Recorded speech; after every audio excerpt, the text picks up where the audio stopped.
નમસ્તે વિદ્યાર્થી મિત્રો, સ્વાગત છે તમારું મારી આ યુટ્યુબ ચેનલમાં. તો વિદ્યાર્થી મિત્રો, આજે આપણે સમસંબંધના પૂછાતા પ્રશ્નો કેવી રીતે સોલ્વ કરી શકાય તે જોઈશું.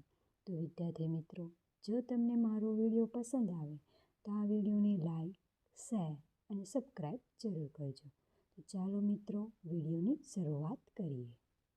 સમસંબંધ એટલે કે એકબીજા વચ્ચે કોઈને કોઈ સંબંધ કે સામ્યતા જોવા મળતી હોય છે.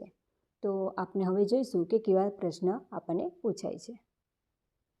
અહીંયા આપણે જોઈ શકીએ છીએ 25, 5, પ્રશ્નચિહ્ન અને 8. આ સંખ્યાનો જે સંબંધ હશે તે સંબંધ આ સંખ્યાનો આ સાથે હશે. તો અહીંયા 25 છે, એનો 5 સાથેનો સંબંધ શું છે? તો આપણે જોઈશું કે 5નો વર્ગ 25 થશે. તો પછી હવે 8નો વર્ગ કેટલો થશે? 64. તો આપણો જવાબ શું આવી જશે? Option B 64. પ્રશ્ન નંબર 2, 7નો સંબંધ 343 સાથે તો 11નો સંબંધ કેવી રીતે હશે? તો અહીંયા 7 છે, તો આપણે વિચારીશું કે 7નો વર્ગ, તો 7નો વર્ગ કેટલો થશે? 49.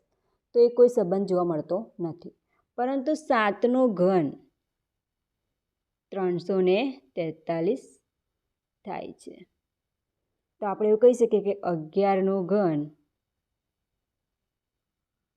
કેટલો થશે? 31. તો આપણો ઓપ્શન ડી 31 જવાબ થઈ જશે. પ્રશ્ન નંબર 3, 784નો 28 સાથે જે સંબંધ છે તે સંબંધ 1024નો જે આપણે શોધવાનું કહ્યું છે તેની સાથે હશે. તો આપણે જે શીખીએ છીએ 28, અહીંયા 28નો વર્ગ આપેલો છે. તો 28નો વર્ગ 784 છે. તો આ જે સંખ્યા આપણને આપવામાં આવેલી છે એ પણ કોઈ સંખ્યાનો વર્ગ છે. તો આપણે ઓપ્શન પરથી જોઈ શકીએ છીએ કોનો વર્ગ હોઈ શકે. તો 30નો વર્ગ તો હશે નહીં, 900 હોય છે, બરાબર છે. 42નો વર્ગ વધી જશે. તો ઓપ્શન સી 32નો વર્ગ, તો અહીં આપણે જોઈ શકીએ છીએ કે 32નો વર્ગ કેટલો થશે? 1024.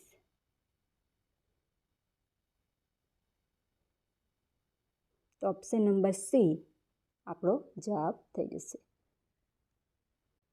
પ્રશ્ન નંબર 4, 762નો જે સંબંધ 254 સાથે છે તે સંબંધ 372નો આપણે જે શોધવાનું કહ્યું છે તેની સાથે આપણને જોવા મળે છે.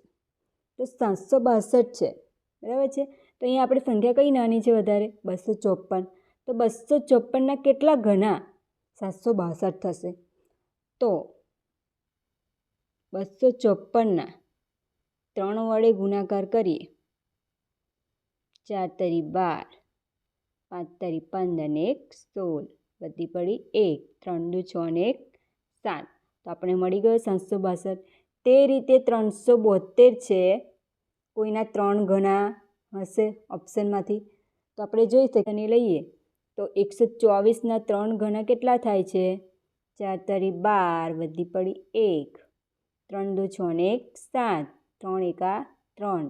તો આપણને જવાબ મળી જાય છે 372 ઓપ્શન એ પરથી. તો આપણો ઓપ્શન એ છે 124 આપણો જવાબ બની જશે. હવે આગળનો પ્રશ્ન જોઈશું. પ્રશ્ન નંબર 5, 128નો જે સંબંધ 256 સાથે છે તે સંબંધ 224નો જોવા મળતો હશે. તો અહીંયા 128નો કેવી રીતે સંબંધ થતો હશે? તો આપણે એના 2 ગણા કરી જોઈએ.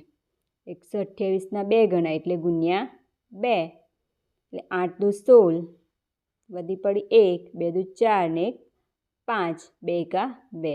તો મળી ગયો 256 જવાબ.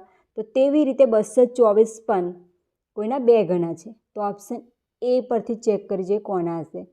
તો ઓપ્શન એ કેટલો છે? 112ના 2 ગણા કેટલા થશે? 2 દુ 4, 2 એકા 2, 2 એકા 2, 224 આપણને જવાબ મળી જાય છે. તો કોના 2 ગણા છે? 112ના. તો ઓપ્શન એ 112. જો વિદ્યાર્થી મિત્રો તમને મારો વિડીયો પસંદ આવ્યો હોય તો વિડીયોને લાઈક, શેર અને સબસ્ક્રાઈબ જરૂર કરજો. મળીશું એક નવા વિડીયો સાથે.